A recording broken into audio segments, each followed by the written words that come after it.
രാഹുൽ ഗാന്ധിയുടെ ഉപദേശപ്രകാരമാണ് വിജയ് രാഷ്ട്രീയ പാർട്ടി രൂപീകരിച്ചത്. 2009 രാഗയുമായി നടത്തിയ കൂടിക്കാഴ്ചയാണ് ദളപതിയുടെ രാഷ്ട്രീയ പ്രവേശനത്തിന് വഴിയൊരുക്കിയത്. തമിഴക വെട്രിക്കഴകത്തിന്റെ രൂപീകരണത്തിന് പിന്നാലെ ഇത്തരം നിരവധി വാർത്തകൾ പുറത്തുവന്നു.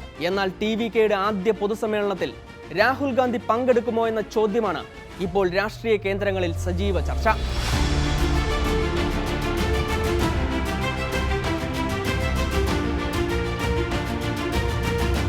വർത്തമാനകാല ഇന്ത്യൻ രാഷ്ട്രീയത്തിൽ ദളപതിക്ക് ഏറ്റവും താല്പര്യമുള്ള നേതാവ് രാഗ തന്നെ.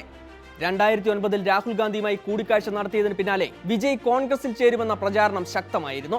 വിജയോട് സ്വന്തമായി രാഷ്ട്രീയ പാർട്ടി തുടങ്ങാൻ രാഹുൽ ഉപദേശിച്ചെന്നും പറയപ്പെടുന്നു. തമിഴക വെട്രിക്കഴകത്തിന്റെ രൂപീകരണത്തിന് ശേഷമുള്ള ആദ്യ സമ്മേളനം രാഹുൽ ഗാന്ധിയെ പങ്കെടുപ്പിക്കാൻ വിജയ് തന്നെ നേരിട്ട് ശ്രമിക്കുന്നതായി സൂചന.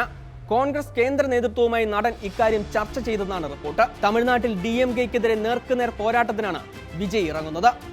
രാഹുൽ വിജയ്ക്കൊപ്പം വേദി പങ്കിട്ടാൽ DMK കോൺഗ്രസ് സഖ്യത്തിൽ ഉലച്ചിലുണ്ടാകാം.